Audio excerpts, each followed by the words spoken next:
agaliwo Kyagulanyi Robert Sentamu afuuse ensonga internationally media zonna zikedde kumuwandiikako amawulire amalungi amasava nga zimuwaana nga buli kimu bwe kiwedde enteekateeka bwe ziwedde kulaba ng'asuula gavumenti ya Eno Museveni era abazungu bonna bali mabega we. Tulina omusajja wano ayitiddwa amanyiddwa nga Kenneth Loth yaliko akulira Human Rights Watch. Okitegedde Human Rights Watch International mu nsi yonna nga yakulembera abekenneenya ab'okyoboozi bw'eddembe ly'obuntu mu nsi yonna ye Kenneth Loth muzabenti bwe ndogedde baliri akedde kutegeeza nsi nti Uganda's President Museveni used violence and dirty tricks against Bobi Wine and his supporters to avert an electoral loss last time. But now, His Excellency Bobi Wine bravely says he will run for president again if I'm still alive or not in jail. Nti Eno Museveni yakozesa obukodyo bungi, yakozesa obubadi bungi, yakozesa ekkolingi, yakozesa obutemu bungi bwe yateeka ku Kyagulanyi Sentamu era n'amaliza nga bbya akalulu k'Abannayuganda. Naye ku luno Kyagulanyi Sentamu n'obuvumu obw'amaanyi n'amaanyi amangi avuddeyo n'ategeeza nti nno agenda kwetaba mu kalulu ka 2021 ekijja kijje. Kasita anaabanga akyali mulamu oba kasita anaabanga tali mu kkomera. Kenneth Loth kugambye yali akulira ekibiina ky'obulwanirizi bw'eddembe mu nsi yonna. Eriiso liri ku Kyagulanyi, amaaso g'ensi yonna gali ku Kyagulanyi Sentamu Robert Bobi. Ndowooza olabye yuuyo omusajja ebigambo abyogedde ani oba akyali ku Kenneth Loth. Amawulire g'ensi yonna ne gava gamanyiddwa nga The Guardian ne gawandiika ku Kyagulanyi Sentamu Robert Bobi. Story is trending everywhere internationally, America, Europe, Asia, wa yonna buli omu ali mu kusoma ku Bobi Wine bagamba bannange ye all our support is for this younger boy, younger man. Kyagulanyi Sentamu kino kyawedde dda. Eno Museveni atandise okukwata ku bisubi. Njala tuyitemu tulabe bagambye batya Bobi Wine to run for president in Uganda's 2026 election if I'm still alive and not in jail. Holiday exclusive. Opposition leader says he has no choice but to challenge Yoweri Museveni regime despite threats and previous attacks. Okay?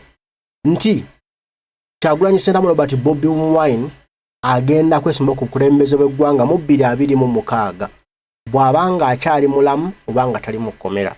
Nti omukulu ono Kyagulanyi Sentamu Robert Bobi Wine agamba tewaliwo kyakukola na kimu kirala kyonna tekiriiwo okujjako okuwakanya n'okujjawo gavumenti ya Museveni netugirindugulera ennume y'ekigo. Nti ng'ojjako okutiisibwatiisibwa n'ebikolobero bimukoleddwako mugumu nnyo kinnawattaka agamba tulina okujjako Eno Museveni ekiba kibe. Wulira wano. The musician turned opposition leader Bobi Wine has said he will stand against Uganda's authoritarian leader Yoweri Museveni in next year's presidential elections, despite being jailed, attacked, shot, and facing threats of violence, including from Museveni's son. Wine said he felt he had little choice but to try to advance the hope for change that was energizing Ugandans, especially the young. Kyagulanyi yali omuyimbi kati nga munnabyabufuzi nkuchwa ategeezezza nti tewali kyonna kyakukola. Agenda kujjako gavumenti ya nnakyemalira omutemu wa kuno aswembere wa kuno Yoweri Kaguta Museveni mu kulondako bwa pulezidenti okujja okw'omwaka ogujja. Nti ng'oggyeko okusibibwa ebikolobero bimukolebwako okwagala okumutta bakuba amasasi n'ebikolobero okutiisatiisa okw'amaanyi okukolebwa ku Bannayuganda naye kennyini ng'okwotadde ne mutabani wa Museveni agamba mbu ajja kumubiheedinga ajja kumusalako omutwe. Kyagulanyi agamba nti tewali kintu kyonna kirina kukolebwa okujja kusitula n'amaanyi ag'ettabbu tuchalenjinge tujjeko Eno Museveni mu mbeera zonna. Ate ddala mu kiseera kino nga tumaze okuteeka amaanyi tumaze okusitula emyoyo gy'Abannayuganda naddala abavunyuka okujjako nakyemalira Eno Museveni. Wulira, we can't just give the election to Eno Museveni, he said in an interview with The Guardian. tetuyinza kalulu kamuwabuye nduga tukamuwadde era dde mwabbe bubbi nga tewali challenge nedda ssebo tulina omuteekamu lubalala Sserubabeli n'agiwulira nti obwana bumpangudde ate ne bunzijawo owulidde agambye the leader of the national platform NUP party Wine whose real name is Robert Kyagulanyi Ssentamu said he expected the January 2026 election in which Museveni has said he will stand for what would be his 7th term in office to be bloody. Kyagulanyi akulira ekibiina kya National Unity Platform ategeeza wadawogera kuno Papula lwa Guardian olw'eri Bungereza nti Eno Museveni nga bwe yagamba nti agenda kuddayo mu yesoma 2026 era mu January w'omwaka ogujja Kyagulanyi naye mu 2 okitegedde nti Eno Museveni asuubiddwa kimanyiddwa kate agenda kuba nga yeetaaga kisanja kya mulundi gwa 7 mu ofiisi y'obukulembeze bw'eggwanga. Kyagulanyi agamba nti kana kalulu kalina kuba kakufa kuwona kalina kuba kakanayo kyani era bannayuganda mwetegeke ensi yonna yeetegeke. Wulira wano. But with 80% of the Ugandan population under the age of 35, Wine believes change can come. Nti nga bwe kiri nti bannayuganda abasinga obungi baana bato kuva ku myaka 35 kudda wansi bonna bali bitundu 8 ku 10 mu ggwanga Uganda. Bobi Wine akasa nti enkyukakyuka ejja tuno Eno Museveni agenda kajjuutuka. Younger people are so hopeful because they see the possibility, he said. Ultimately, the goodwill of the people is what is important for this election. And for our campaign, they know if you are not given freedom, you don't have a life. Kitegedde nti bannayuganda abangi abataabo balina essuubi era bakakasa nti kisoboka through protestive vote bagenda kujjako Eno Museveni nti nga bannayuganda bamanyi nti kya mugaso nnyo n'akalulu ka mugaso nnyo era mu campaign zaffe mu kubabuulira tugenda nga tubagamba amazima abo bannayuganda bategeerera bamanye nti eddembe lyo terigulwa binusu nti eddembe lyo liba ddembe lyo era gwe olina okulirwanirira era toyinza kuba na ddembe nga tolina bulamu. Okitegedde olina okulaba nti oli mulamu obeere n'eddembe. Awo no Kyagulanyi bw'agamba ebigambo. Ulya Museveni now in his 80s has held power in Uganda since 1986, one of the world's longest standing national leaders. Museveni oyo gw'olaba aliyo myaka gye egy'ekinaana okitegedde amaze ku buyinza bwa Uganda okuva mu mwaka gwa 86 era nga ye mukulembeze mu nsi yonna atwaliwo okuba nga y'omu kw'abo abakadde abeesibye ku bannansi zaabwe era bakulembedde ebbanga erisingayo obunene. Wulira, in 2021 Africa Elections Watch observers said the election was conducted with irregularities, while the U.S. State Department called it fundamentally fraud. During the campaign, Wine was imprisoned and faced attacks and death threats.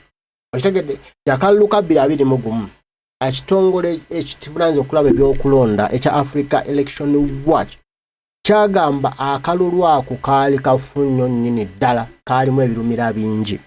Era n'eggwanga lya America okuyita mu department ya State Department lyavaayo ne litegeeza nti nno kana akalulu byali byoya kwali kumala budde abantu baabonaabona abantu byali temwali kalulu kaamu bwali bubbi.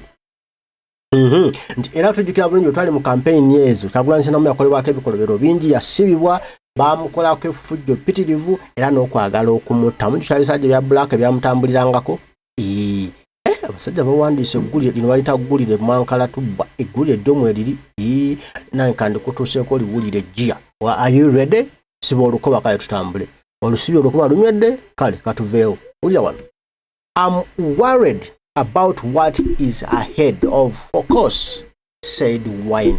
Thinking about how brutal it is going to be. It's going to be terrible.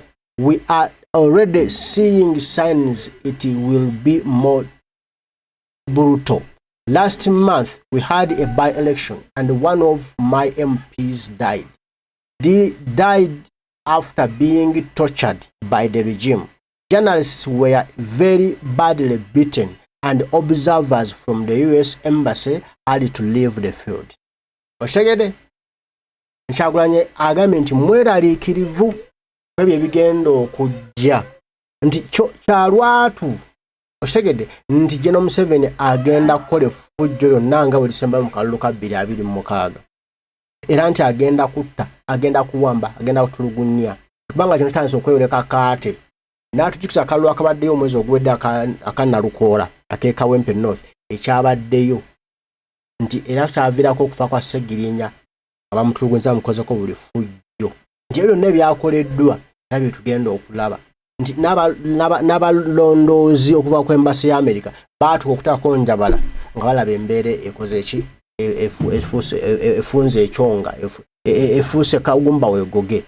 Ulya among the enemies Wine and his Nup party have made is Museveni's son, 50-year-old Muhoozi Kainerugaba.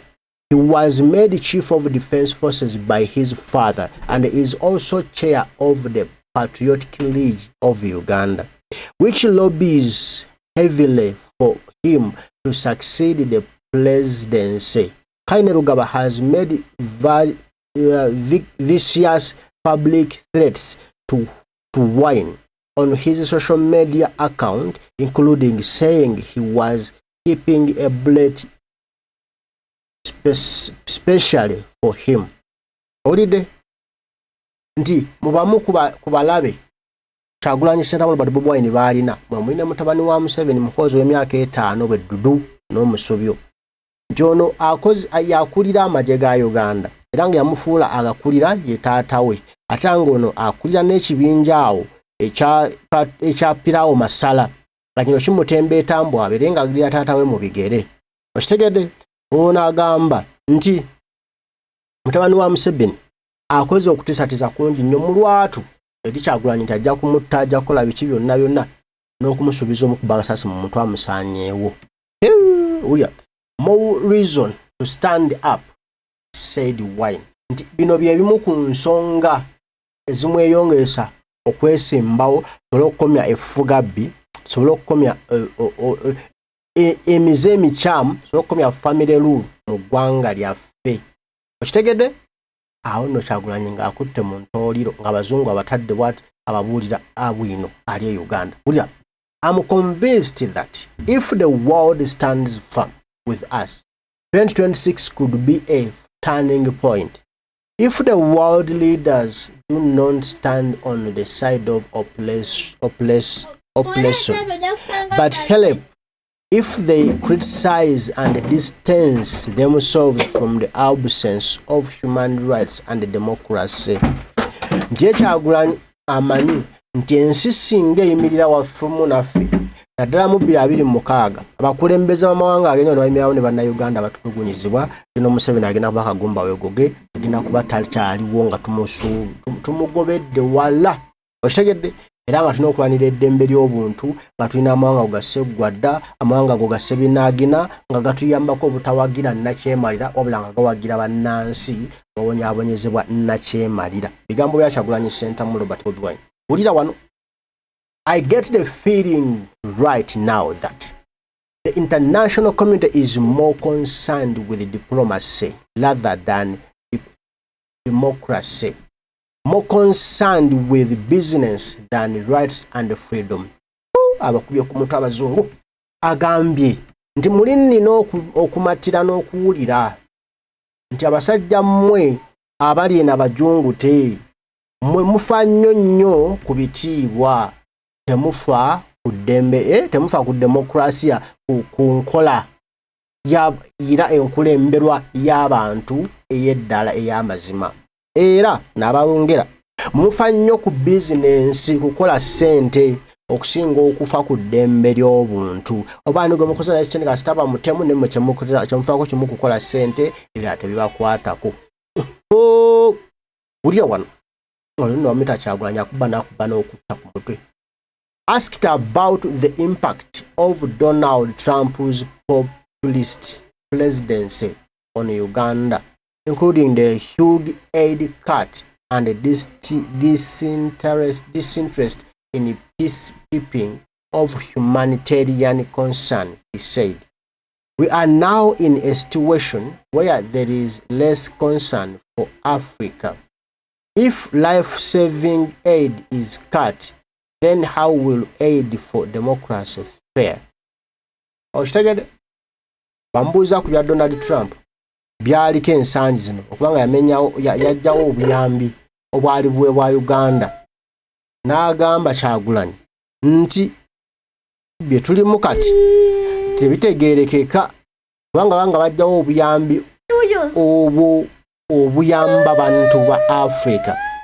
Kati gwe tugambe nti omuntu atafa ku Africa, atafa kutulugunya abantu, atafa ku ddembe ly'abantu, anaafa atya ku demokrasiya nga byo tabifaako? Oyo Kyagulanyi yabuuza ekibuuzo. Omwana ono attamu ebibuuzo bannange.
Okawulidde aid cuts are going to impact Uganda very negatively, but also much aid is diverted to support this corrupt regime.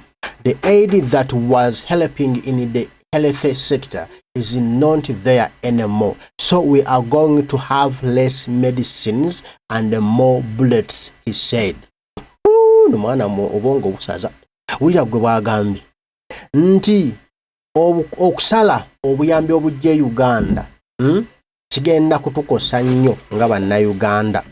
Naye era obuyambi obujje Uganda buyambako kubeezaawo gavumenti ya Museveni kutofutubbalako. N'olwekyo obuyambi obuleetebwa nga bubadde butaasa bya bulamu bwa bannayuganda kuba mirembe. Naye ate kati Eno Museveni abukwata n'abukozesa obutayamba bya bulamu oba n'agulamu amasasi okututta. Akuba ku mutwe kutufuntula kutta busi. We have always been asking for targeted sanctions on those in the regime and asking the US not to send their taxpayers' money to be spent on things that can be used against our people. The guns that kill our people are American guns. The soldiers who torture our people are trained in America. Mama! Akubi America nakona kunakwata ne kumutwe. Wulira tubadde ebbanga ddene nga tugamba oba nga tusaba watekewo sanction oba envumbu ku batemu ba kuno abaawo bennyini betusongamu era nga tugamba America ekomye okwata ensimbi z'omuwoomusolo waazo ng'eziweereza Uganda okukola ebikolobero okututta bannayuganda ffe nti emmundu ezitta abantu baffe zigulwamu America era abasirikale abatulugunya abantu baffe batendekwa mu America. Wulira wano agambye, so we want America and other world powers not to be partner in crime but to call our Eno Museveni for the absence of human rights. Nti twagala Abamerika ne baganda baffe abalala bonna mu mawanga bakomye okubeera baganda baffe mu bikolobero. Eno Museveni bamukomeko era bakomye bamugamba akomye otulugunya eddembe ly'abantu kubanga kisusse era ate ne wali wansi atuviire oyo no bamuyita Saagulanyi omwana omwagulanyi. Wulira wano, I believe foreign aid is in many ways is lost in patronage and corruption, only to have the burden of repayment on next generations. The aid we need is in sticking to values. If we have a good democracy and human rights that will bring leaders who will stamp down on corruption. Agamba omwana ono nti ye akkiriza obuyambe obuva emitala w'amayanja mu ngeri ez'enjawulo nnyo nti bugenda mu kwenywereza mu buyinza n'obuli bw'enguzi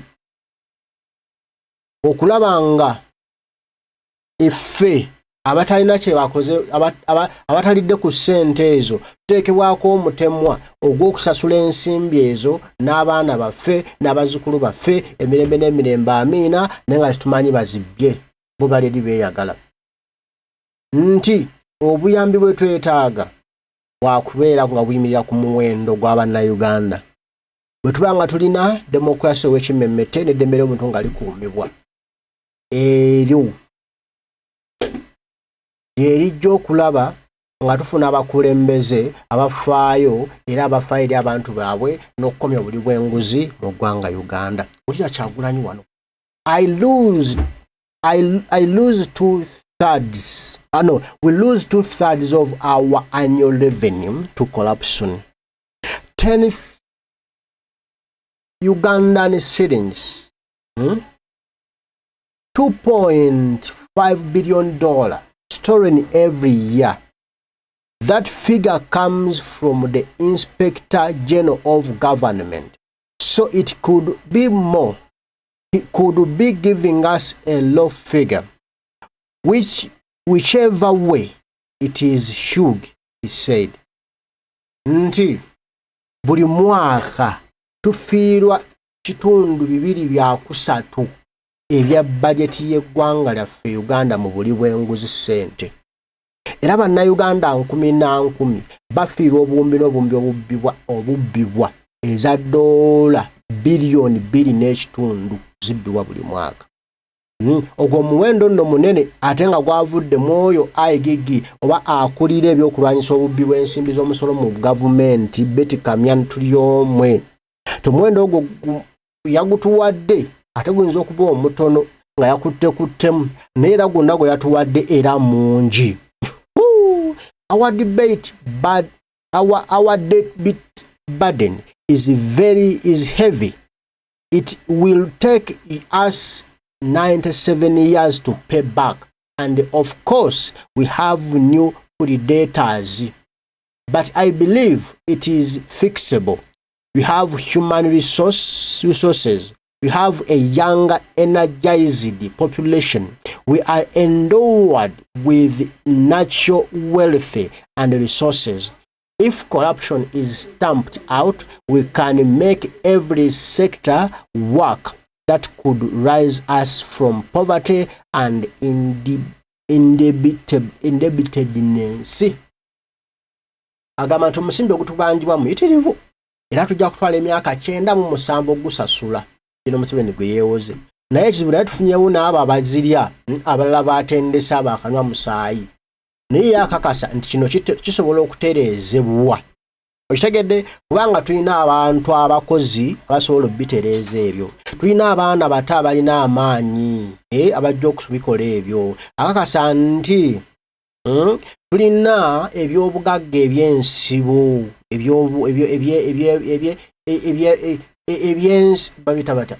natural resource natural wealth ebyobutonde, tulina ebigagga ebyobutonde n'ebyensibo. Agambye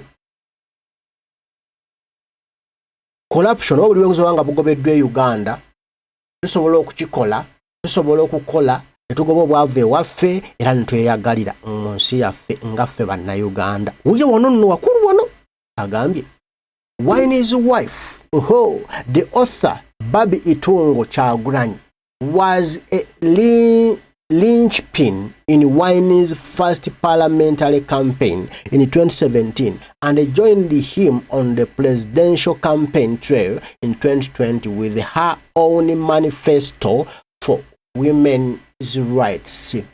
Nti kakyala ka Kyagulanyi akakasingayo obulungi mu nsi yonna ka Babi Itungo Kyagulanyi akawandiisi maama kasenda Kyagulanyi kuli omwaka gire gyasooka nga agenda okufuuka omubaka wa Parliament 2017 ne kamugamba ssebo gendayo era ne kamubeererawo era ne bwe yayingira ku bukulembeze gwanga owa 2020 mu campaign Babi katambulanga ne Kyagulanyi kamuwa amaanyi era kalina manifesto yake yokukolera abakyala okulwanirira eddembe ly'abakyala. Obiwulidde tuli mu kintu kakati. Their struggle was documented in the Oscar-nominated film Bobi Wine, The People's President, which was released after the 2021 campaign. Nti bino byonna n'okulwana Namige Kawatali byateekebwa mu firimu gagadde manyiddwa nga Bobi Wine, The People's President, era yalondebwa mu Oscar Awards. Eno yafuluma oluvannyuma lw'akalulu ka 2021 era nga ebintu bingi bannayuganda bye baalaba ne batya n'ensi yonna byalaba n'etya n'egamba wowe maama ye. Ulira Kyagulanyi was held under an illegal house arrest with her husband in 2021, but she is energized for 2026, he said. Nti Babi Itungo waffe oyo bamusibira mu nnyumba n'omukulembeze waffe Kyagulanyi Ssentamu Robert Bobeni akalulu ka 2021 akagwa era baabeeramu ebbanga ddene naye yagamba yawoominze dda tugenda mu kalulu kalala tugenda kujjako nakimera General Kaguta Museveni ate nga nno kigenda kuba kilala mu nnyo kuno kigenda kuba kinene mu nnyo kuno General Museveni kimulya. Ulidde mbaga bano ntumaliriza agambye atya. Those who are fighting for freedom, I'm afraid they don't decide to do it. They don't apply. It happens to them, he said. For me, I would like to be making music, not risking my life. But there is no choice. While I'm here speaking to you, I don't know if I will be in jail next week. If I am still alive and not in jail by the end of this year, then I'm going to run for presidency again. Mama agambye ng'anu wano njogera nammwe simanyi oba ngenda kuba mu kkomera wiiki ejja, simanyi oba ngenda kuba mulamu oba ngenda kuba mu kkomera omwaka guno nga guggwaako. N'olwekyo ngenda kuvuganya ku bukulembeze bwa ggwanga, zijja kuna kimera gino Okugyako Museveni otwaddunaga afuna eddembe lyabwe olwo okwerera embaga ku mbaga nga twegobyeko olunabe lw'omuguta.